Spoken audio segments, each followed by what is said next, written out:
大家好，我是 Archipapa 庄爱玲。今天我们很高兴来到丹下建山的事务所来访问丹下宪孝先生。我们今天的主题将会从丹下宪孝先生的继承与转型的创业精神、品牌定位与文化延续、国际布局的经营策略、业务开发的国际思维、公共关系与对话的策略、人才与组织的引导、设计与创意的品质控制，以及最后永续经营的未来蓝图等8个角度来跟丹下宪孝先生对谈。那我们请丹下先生跟大家互动一下。Hello everyone, it is my great pleasure to be here. Thank you very much, Alex, for having me here. And I hope our conversation will be very interesting for the audience. You inherit a powerful legacy from your father, Mr. Kenzo Tange. When you took over the firm, what were the biggest challenges and the turning point? For me, when I decided to become an architect, I have asked my father. I told him. He never pressured me to become an architect at all. But I told him that I wanted to do architecture as my profession. It was a hot summer day in Bologna, Italy. It's just two of us having a pretty lousy pasta pomodoro. And then when I mentioned this, there was a silence of 30 seconds. And I think now that I am working for more than 30 years as an architect, I realized what those 30 seconds meant because, he was a well-known architect already. So he was at the one of the top of the pyramid. As a father, he was very happy that I tried to follow his footsteps. At the same time, he realized that how hard to be an architect. And I have seen only the best. So that was an interesting 30 seconds. But now I've been working as an architect for so long. I realized that what his concern was that I have seen only best of the best. So now that I inherited or decided to carry on, the biggest challenge is I try not to be my father. Even today, I don't think I can be like my father. But how could I be contributed to the architecture world? So I have to take the different approach. And I was not scared of taking a different approach. Last year, I have launched rebranding of our company. The challenge is there. It was difficult for me to take over my father's business, but even more challenging for me to pass on to the next generation. That's quite an interesting viewpoint because as an architect, we always thinking about children can take on the legacy. Actually, a lot of architects in Taiwan really try to do that. They educate their son, daughter to be an architect. From what I see in the past 50 years, now no one is success in doing this for their daughter or son to carry on the legacy. You just mentioned about next generation. Is that your daughter or that's someone in your team? Actually, my daughter is not taking over, but I would like to keep the brand name Tange. So I passed the baton to younger generation who were working with me for a long time. And hopefully this third generation will pass down to the fourth generation. I became a second generation Tange. In a way, now think my father was lucky that I wanted to become an architect. He never told me to become one.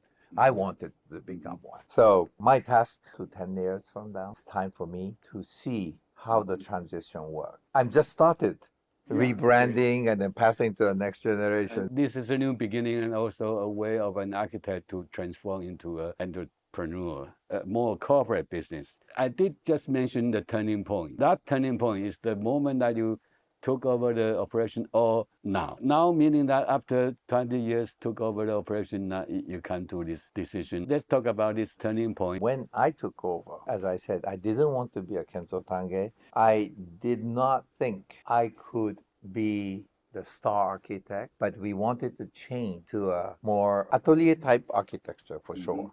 However, it's not like one-man show. It is group decision to make a design and so on, which was actually our style.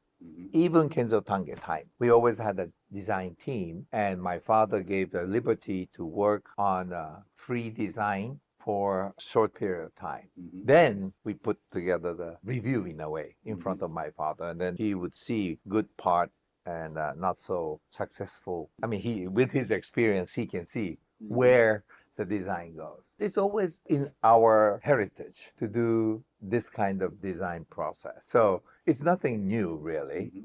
But of course, it went out when my father was leading the company as a Kenzo Tange design. That was fine with all of us. But when I took over, I didn't want to be a Kenzo Tange, or I didn't think I can be a Kenzo Tange anyway. So that's first turning point. That's a turning point. We will work as an atelier type architectural firm, but the decision is made among ourselves. Who worked with me for a long time, they stayed on with me. My father's time, my father was always a professor. So the teacher and disciple. I mean, that's the old school. I mean, you have experienced that too. So this is the way it was. But now we are changing that as a colleague. I will have a final decision, but we work together to come to that final design. It's a group decision. I intentionally made sure that it is not only Paul Tange's design, but group design. So that's what we have tried to do for the last 20 years, and we are quite successful. We are not big corporate architectural firm, nor one-star architectural firm. We are somewhere in between. I tried for 20 years. Quite successful, I would say. Well, thank you. I question myself whether it was successful or not, because star architect time is over 20 years ago. But still there is a star architect today. But my intention was not creating that style of architectural firm. So next task from this year on is to create a new type of architectural firm, which is not big corporate nor one-man show. And I will be still around, and we'll try to make the brand of Tange from this point on. Actually, in Japan, they do have a lot of company which last 100, 200, even 1,000 years. You started the first step of the Tange brand as eternal. One question I would like to ask is that how your father prepared you. So you've been working with him for 20 years. It's not easy for a father to teach or guide into this new reality of architect's life. I didn't see any successful example in Taiwan. How you go through that process and then again become you. In a lot of ways, my father never taught me anything, but I'm just next to him or behind him, just learn by watching. Is that a secret? I think that was a secret. Well, as I said, my father never asked me to become an architect. That moment of 30 seconds is really describe what he felt. He knows it is not easy. But after 30 seconds, he said, look, if you love what you do and that becomes job or profession that you carry on, think of yourself lucky, because there are a lot of people who work just to make the living, but their passion is somewhere else. That was my father's conclusion of allowing me to carry on as an architect. And yes, you're right, even in Japan, there aren't too many architectural firms which stayed on as somewhat more like atelier type architectural firm and carry on the generation. Somehow, I guess I managed. I'm still not exactly sure how successful, but companies still exist after 20 odd years after my father passing. So I think it was okay. So a challenge is creating the similar situation for another generation. But as I said, next generation of Tange has been working with me, and hopefully they understand the value of Tange like I understood by watching my father work. So our idea today is, of course, I am Tange, but I'm telling my company people, we are Tange, not one person. We are Tange. So that's the philosophy that I want to ask everybody to be proud to carry. What mindset did you need to shift from being the son of Kenzo Tange to become a leader of a new generation of Tange associates? It's not that simple in a way, but we have not done anything new. I mean, what we have done is what we have learned from the first generation. Luckily, we have ability to create innovative design. Luckily, we have history, and we have learned not only looking at architecture by independent entity, but our philosophy is we creating the architecture for the society. My father was urban planner, urban designer, and architect. Our strength is looking at or learning from that architecture cannot exist by itself. Architecture can only exist within the environment, whether it's a natural environment or urban environment, which means it has to look correct today and also it has to correct in future. We now consider one of the important things is the word timeless.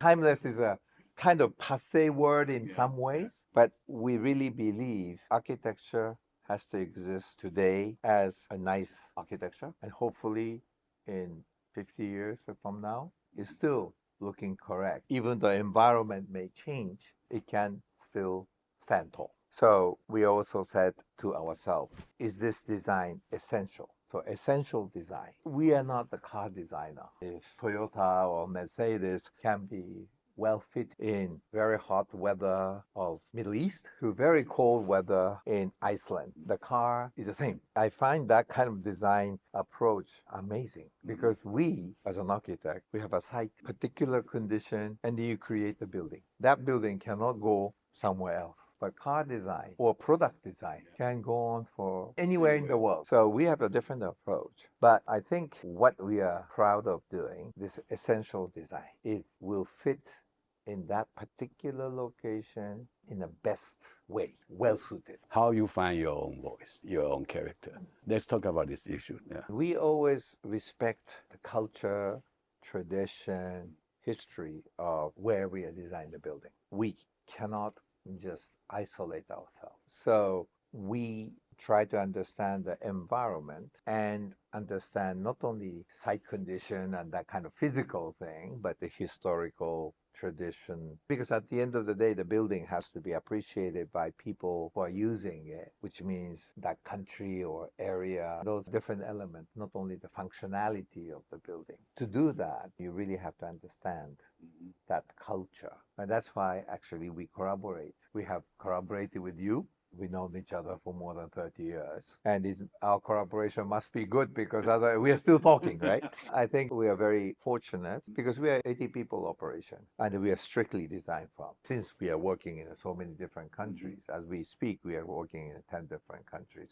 Altogether, we have worked in more than 40 different countries. But we are very fortunate to have a good collaborator who can help us understand the culture, history of that countries or location. And having this collaboration, we try to bring out the best of that surrounding. At the same time, we are a Japanese architectural firm. We are Asian, Japanese architectural firm, and we have our sensitivity. So this sensitivity of Asian or Japanese-ness, that it is inherited in our blood, and local culture put together creates something. There is some kind of a chemical reaction which makes the architecture of ours quite unique. And I guess that's our voice. I wouldn't say it's my voice, but it's our voice of our architecture. Let's talk about the business development strategy. 2/3 of your project is abroad. How you manage to do that? It's not an easy job to go abroad and conquer the world. Well, I mean, I'm not really conquering the world. As a Japanese firm, we would like to say that our work is 50% in Japan. But as you said, I mean, most probably 30+% is in Japan and everything else is outside. Working as an architect for such a long time with my father, and then after my father passing, it's already 20 years. I graduated in 1985.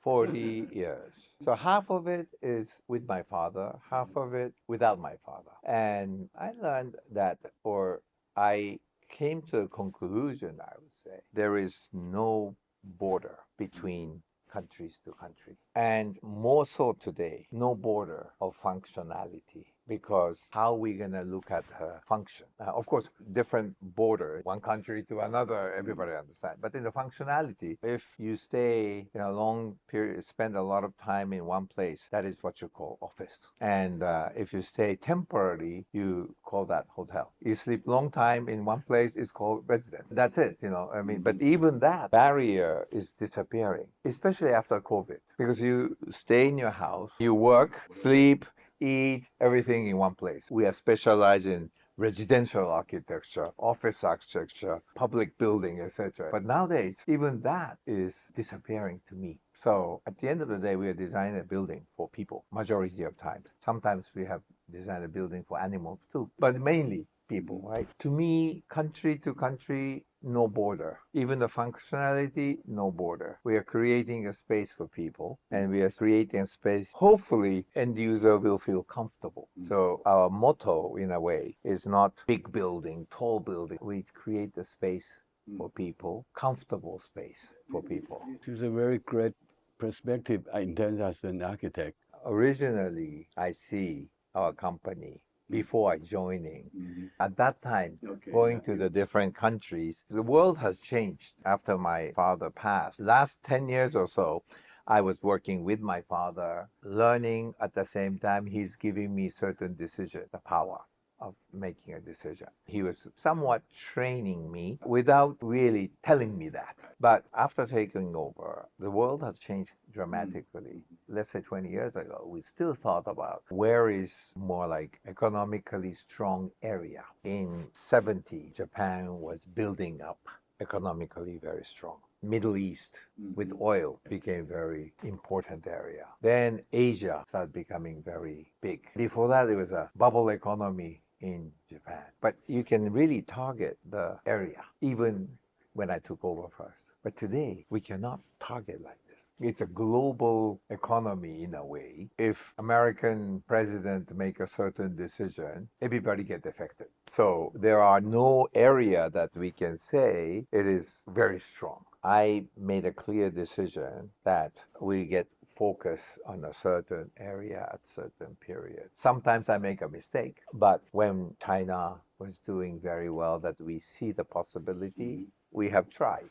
And we are quite successful. Very thankful to Taiwan. We have been here for 30 years and we've been very successful here. Now I am looking at the history of Tange and start thinking more of a historical background. So now we are going back to Middle East. It's one of the origin. Asia has been a big market for us, inclusive of Japan, last 20 years.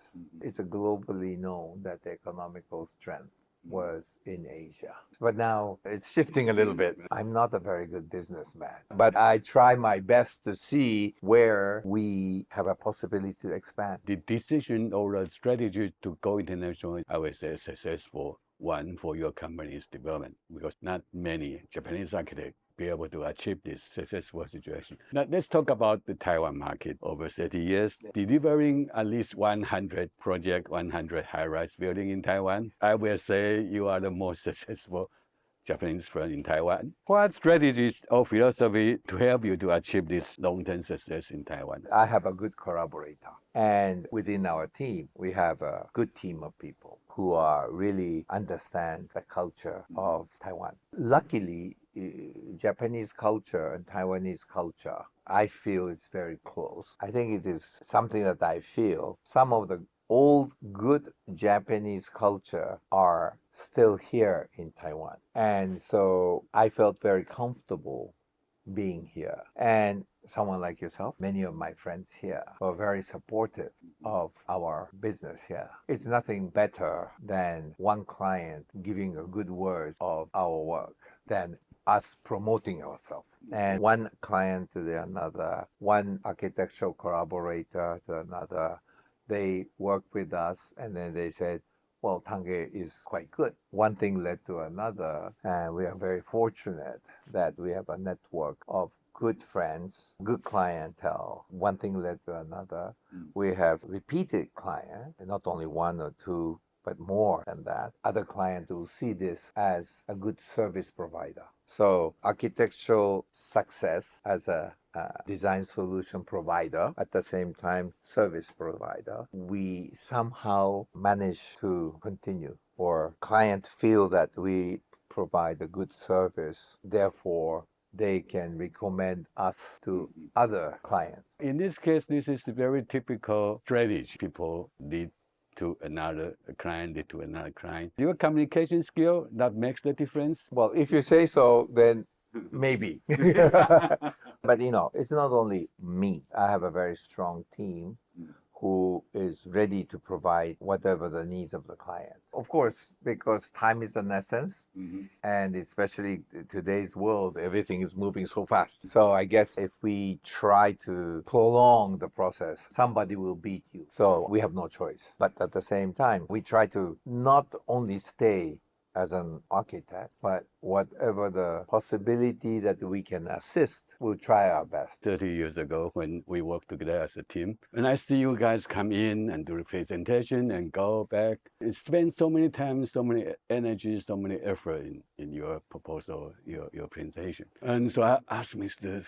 Azuma-san, I say, why are you doing this? And he told me that, oh, we are doing the work, we are pursuing the work for the next 5 years. To me, it could be a Japanese secret because that's how you treat your market. You are not really working at that moment. You are looking at the future, 5 years, even 10 years. I see one client.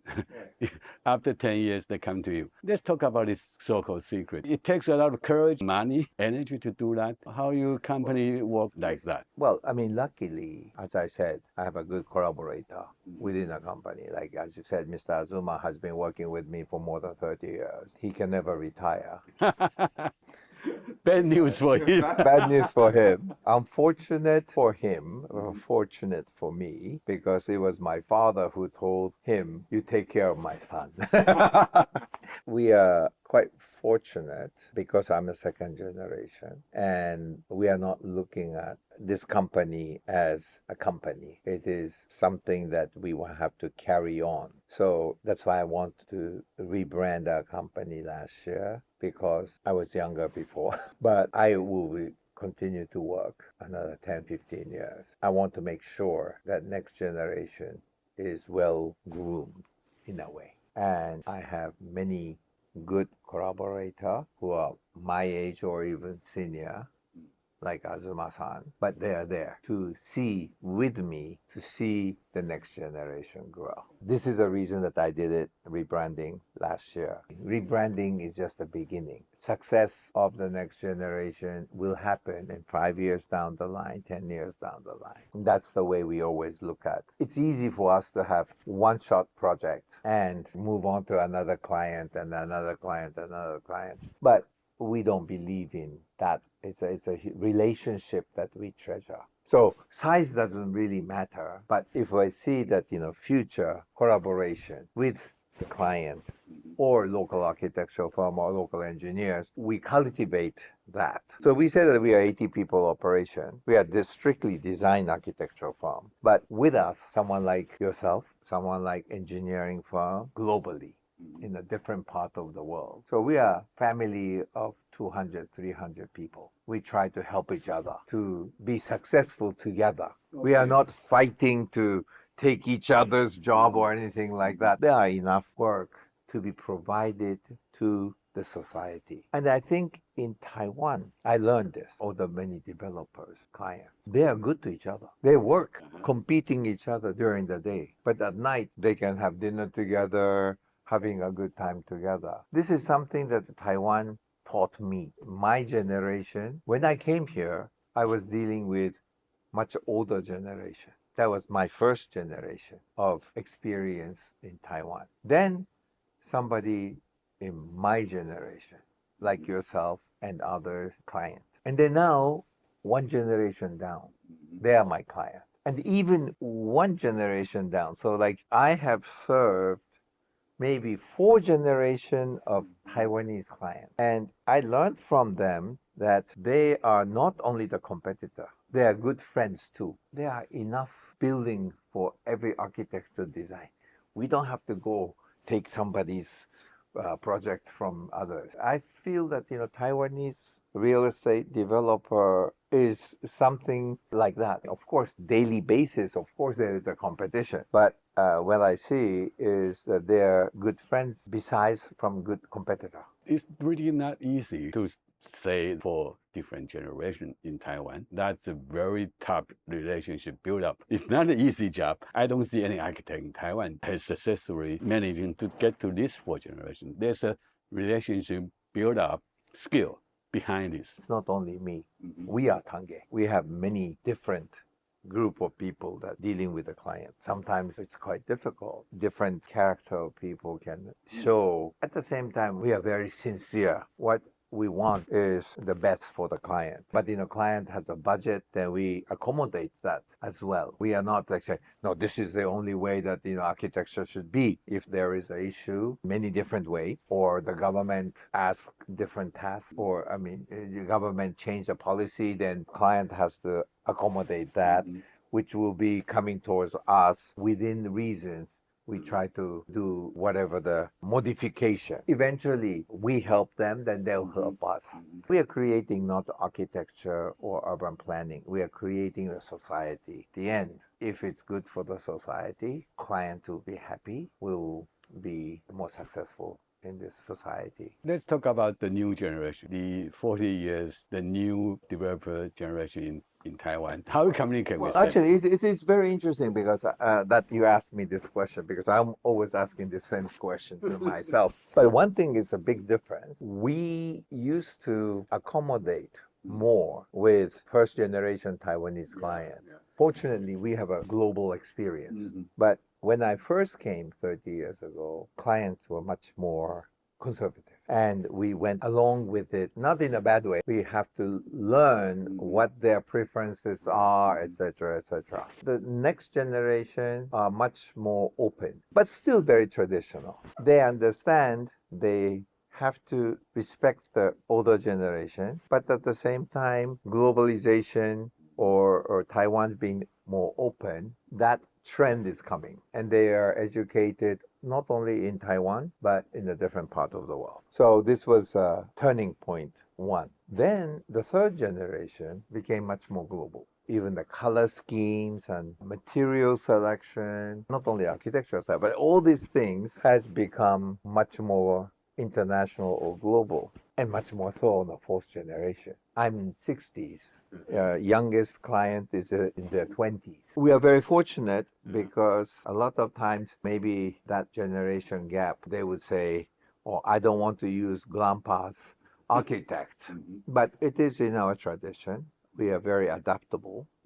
Therefore, we can communicate well with much younger client. We can successfully fulfill the needs of our clients who are in 80s, 60s, 40s, 30s, 20s. I don't know how we managed to do this, but we're quite fortunate we could have this wide range of clients. Younger meaning that you have to train more new talent. Let's talk about the talent cultivate. Your father cultivate in his own perspective by not telling what to do. But nowadays, you are cultivating the new generation. What's your attitude? We always do not force people to design certain way. We have our philosophy, but not necessarily architectural style. What we want to provide philosophically is the same, comfortable space for people. Through architecture, we try to design the society. Depending on the time, this definition changes. I'm ready to listen to younger people's idea because what I believe it is not necessarily the right solution. You have to be adaptable to different opinions. I try to respect younger architects in our firms to voice their opinion. But from my experience and older generation's experience, new idea coming from the younger generation can be brought up to a higher level. This is not really new things. This was the way my father was running the studio. Everybody come up with a solution. 2-3 days, everybody, whether you're a 30-year experienced architect to newly educated architectural student joining us, we brainstorm the idea. That even this primitive idea is very immature, but from our experience, we see something. Even the idea come from the younger one. They don't understand what that design has as a potential. But experienced one did not come up with that idea. But that idea can be nourished to be something totally different. We are very much flat in design solution. Of course, company has to have a certain hierarchy to run the business. When it comes to design, I try to be as flat as possible. When I'm running my office, I have 15 people. I will do the design. If you come up with something different, you are gone.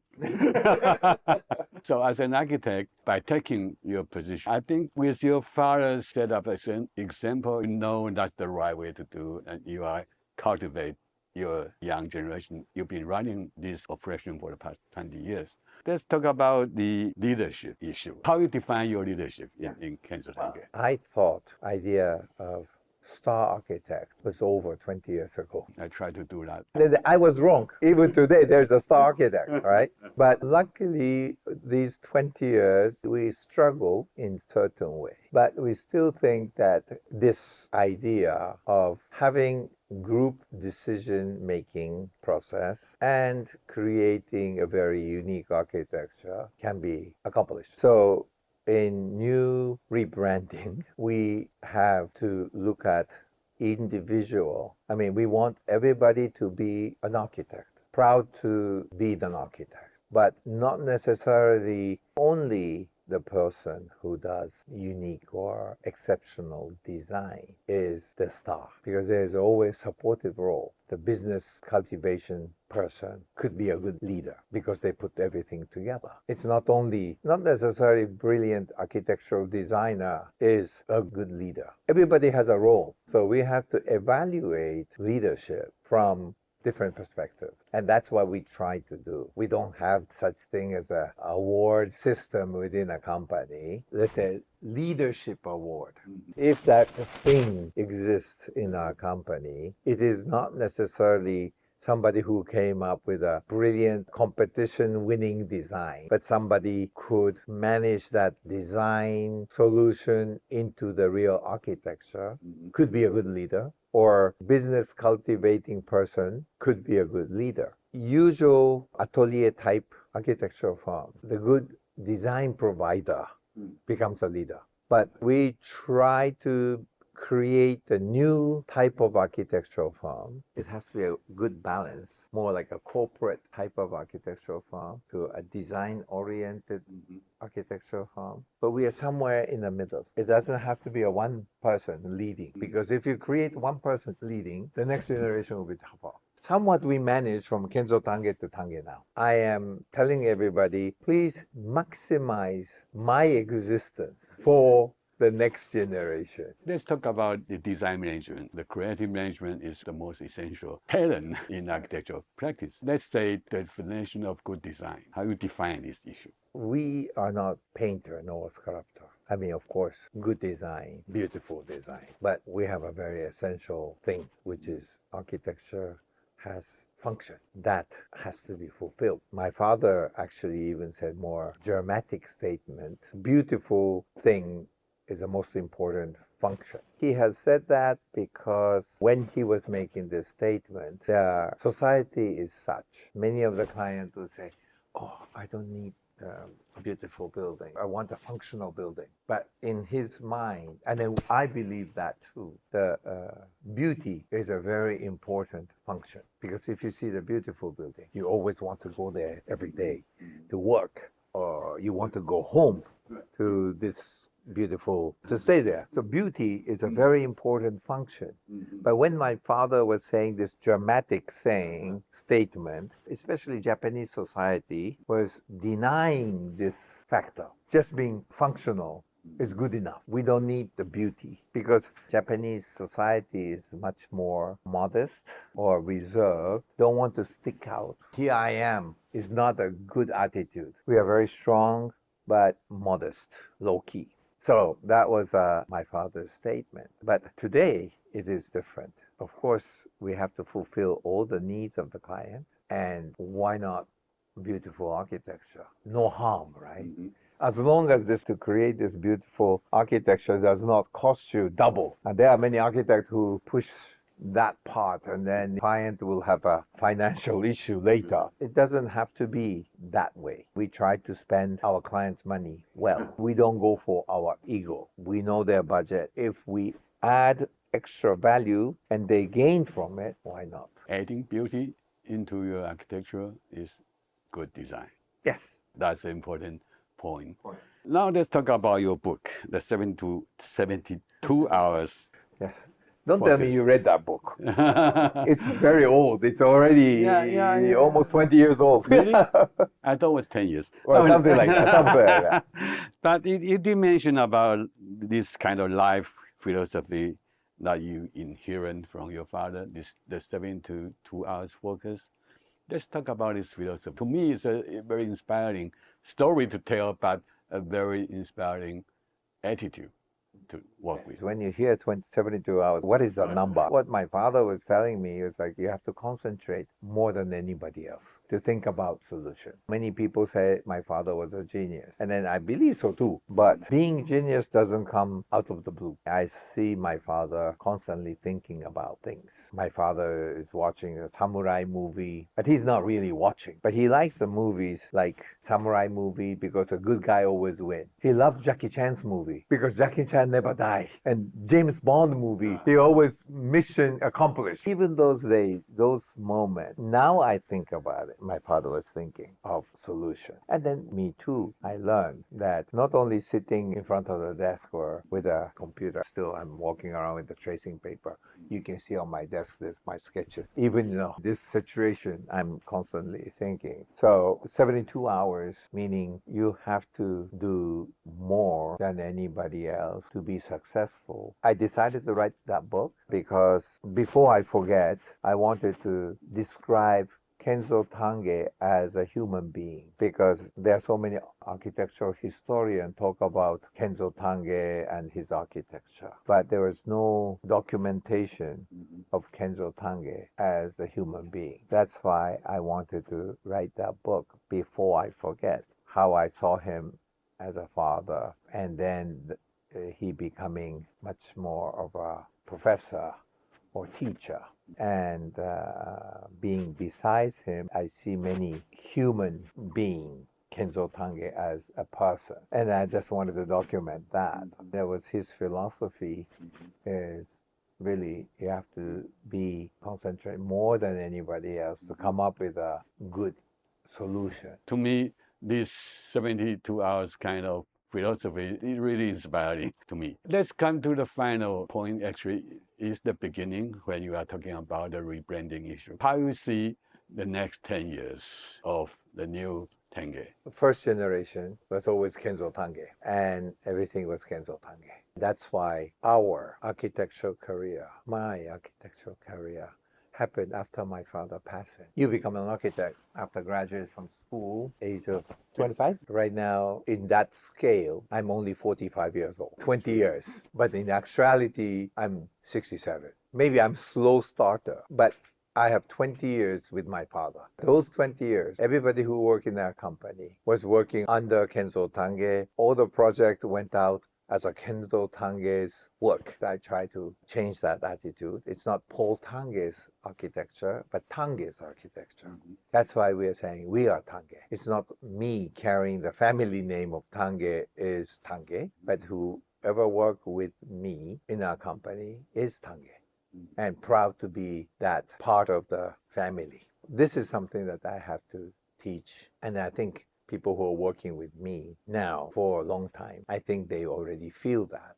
I hope anyway. And younger generation who is coming into our family feel the same way. I would like to see the new generation because new president of our company is late 40s. He's just turning 49, so still 40s. We give his leadership, but of course he's supported by older generation and younger generation, and I am supportive, and I'm not disappearing. I'm not retiring. I don't think I retire until I die. We just want to make sure that our third generation is cultivated enough time for me to be with next generation. It's not only him, but with his leadership with me, hopefully younger generation will feel proud to be part of Tange. It is my dream to see next generation coming up very strong. As I said, I still have time to make sure that things will be cultivated properly. Thank you. It's a great pleasure. It's also proud to be your friends for 30 years. Let's see the next generation, and let's see our relationship, our friendship can last more than 10 or 20 years to come. Thank you, Paul. Alex, thank you so very much. I hope this conversation will be somewhat inspiring to a younger generation of architects. Even very inspiring to the Taiwanese architect also. Thank you so very much. Thank you. Thank you.